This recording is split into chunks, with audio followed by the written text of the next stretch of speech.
sa akin, nakakasama sa anak mo ang lahat ng ginagawa mo, Masong. Nakakasama? Kailan naging masama ang tama? Ha, ate? Ngayon, Masong!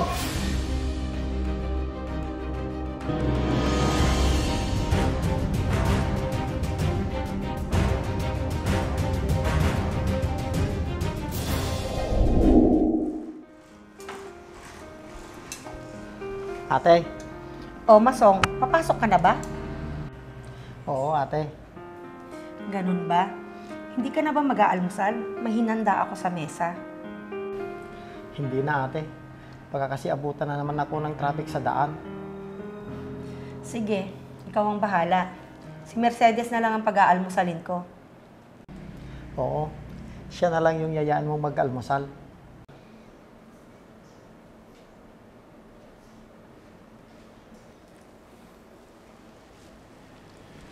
Pa, papasok ka na rin po ba? Oo, anak.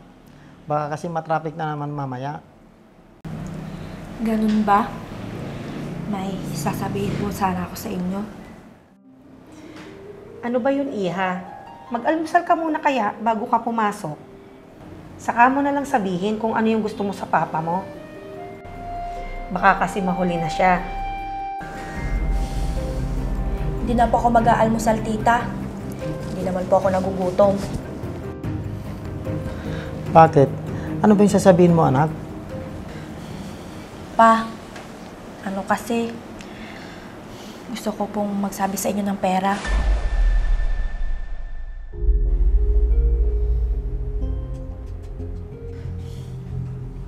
Pa, may lakad po kami bukas sa mga kaibigan ko. Alam niyo naman pong Sabado bukas.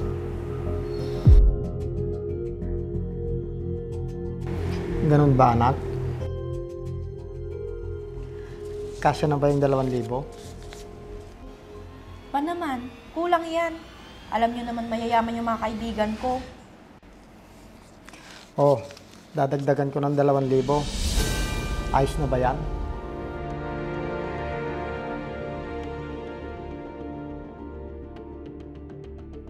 Oo naman po, pa. Salamat po. The best ka po talaga, pa. Siyempre naman, nag-iisa kang prinsesa ko. Pa, sige po. Mauna na po ako. Andiyan na po yung sundo ko. Sige anak, mag-iingat ka.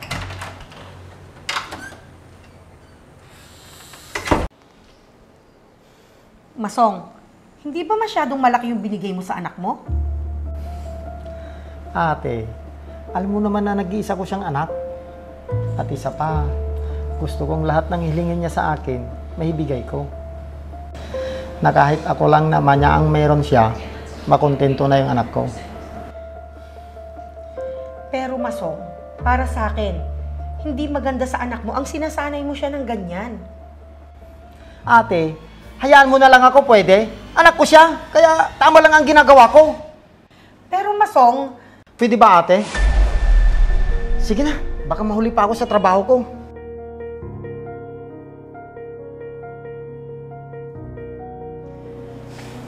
sana lang hindi ka magsisibalang araw sa ganyang paniniwala mo.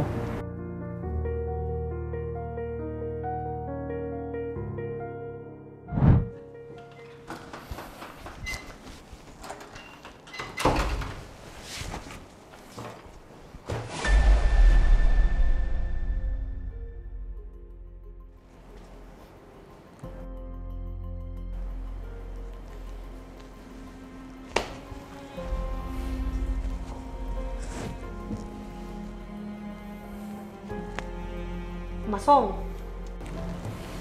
bakit ganyan ang itsura mo? May problema ka ba sa trabaho mo?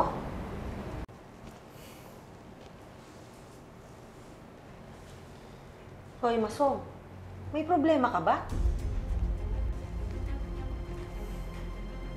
Oo, ate.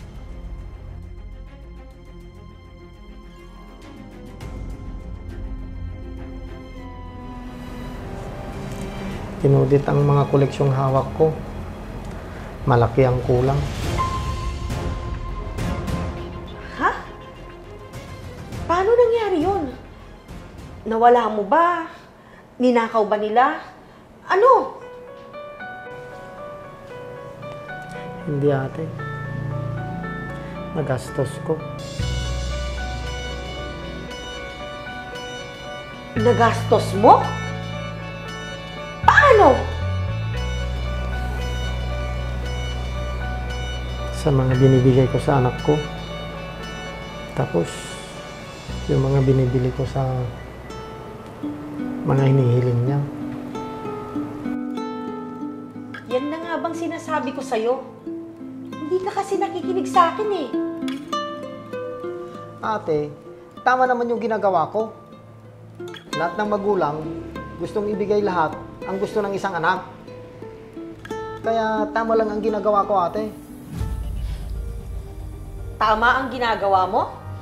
Sige, ngayon mo sabihin kung tama ka, Masong.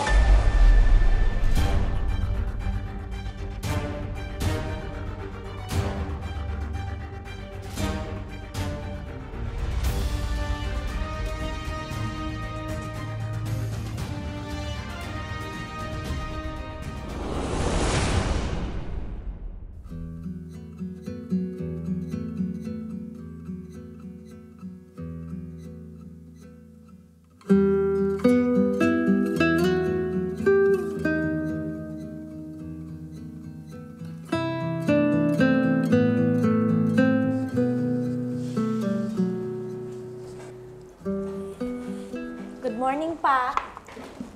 Good morning, anak.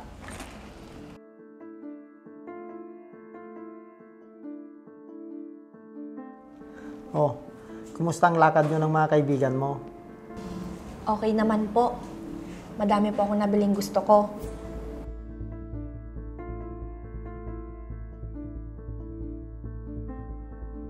Pa, may nakita ko sa mall.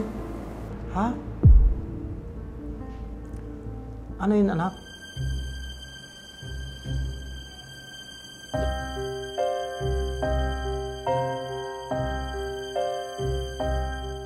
Pa, ilalabas na po yung bagong model ng cellphone.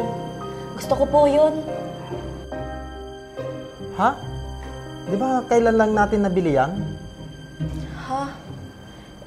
Lahat po ng kaibigan ko mag-upgrade paglabas nun. Gusto ko, ako rin po. Hindi naman po ako papayag na sila naka-latest ng cellphone, tapos ako hindi. Di ba, bibili tayo pa? Oo naman, anak. Yes! Thanks, Pa! Sige po, Pa. Mauna na po ako. Sige, anak. Mag-iingat ka.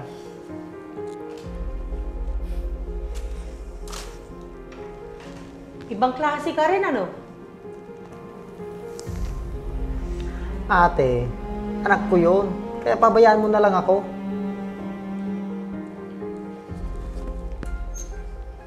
Ay! Nakalimutan ko yung wallet ko. Pabayaan ka? Bakit? Dahil tama ang ginagawa mo? Oo, ate. Tama lang ibigay ko lahat ng gusto ng anak ko. Tama, Masong. Pero tama pa ba na kinukuha mo sa pera ng kumpanya ang ibinibigay mo sa anak mo? At tama pa bang ibigay mo ang lahat sa kanya kahit hindi mo na kaya? Para sa akin, nakakasama sa anak mo ang lahat ng ginagawa mo, Masong. Nakakasama. Kailan naging masama ang tama? Ha, ate? Ngayon, Masong. Dahil hindi na tama na nakakagawa ka ng masama para lang maibigay mo ang lahat ng hiling ng anak mo. Si Papa, gumagawa ng masama.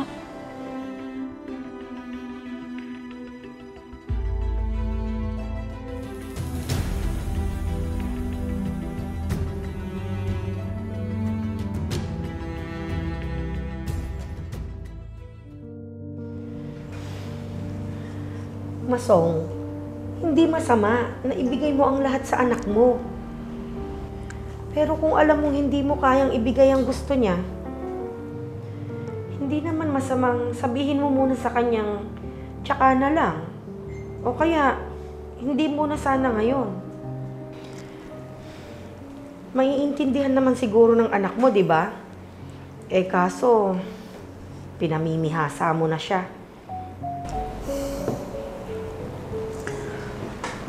Sa kagustuhan kong punan ang lahat ng kawalan ng ina ng anak ko. Ginusto kong ibigay sa kanya ang lahat. Gusto kong iparamdam sa kanya kahit ako lang ang meron siya. Kaya kong gawin siyang prinsesa. Higit sa lahat, gusto kong iparamdam sa kanya kung gaano ko siya kamahal. Pero ang hindi ko alam, nakakagawa na pala ako ng masama dahil dito. Alam mo, Masong, hindi lang naman sa pagbibigay ng lahat ng gusto niya na ipapakita at na ipaparamdam ang pagmamahal ng isang magulang. Anong ibig mong sabihin, ate? Sa paraan kung paano mo siya alagaan at palakihin, Masong. At sa mga oras na nasa tabi ka niya kung kailangan ka niya.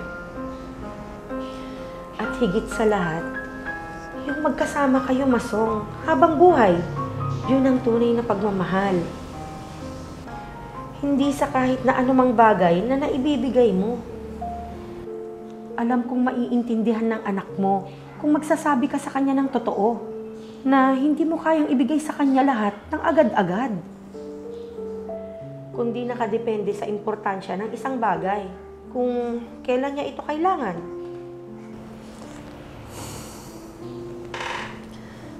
Tama ka nga, ate. Pero sa tingin mo, may intindihan kaya ako ng anak ko? Maiintindihan po kita pa. Anak? Akala namin Narinig ko po ang lahat pa.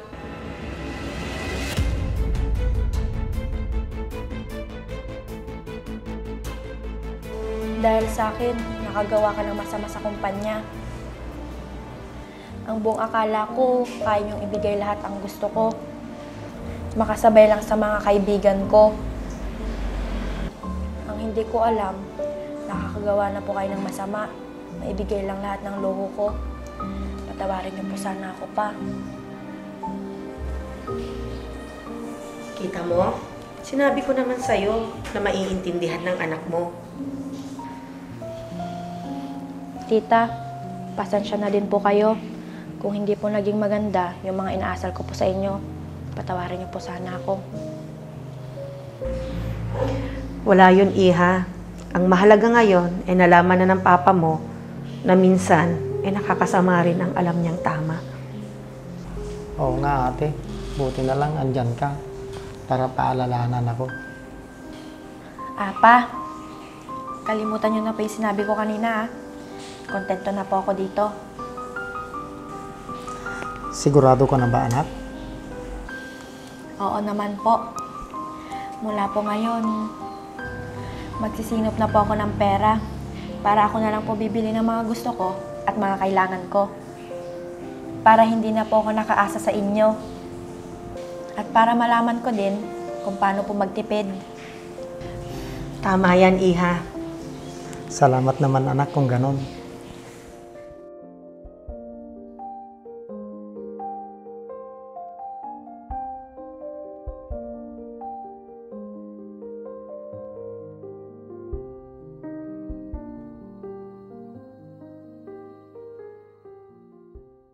Kung gusto mong mapanatiling bago at protektado ang iyong motor o sasakyan, subukan mo na itong GR Format Protect. Pinipigilan nito ang maliliit na gasgas, swirl marks at dumi na dumidikit sa pintura. Huwag mo nang hintayin na magasgasan o kumupas pa yung pintura ng sasakyan mo kasi mas mapapalaki pa ang gastos pag pinaayos mo pa sa labas. Buti pa dito sa GR Format Protect, hindi na kinakailangan ng madalas na waxing o polishing. Punasan lang at yun, malinis na ulit. Kaya kung gusto mo rin nito, i-click mo lang yung link. Inilagay ko na dyan.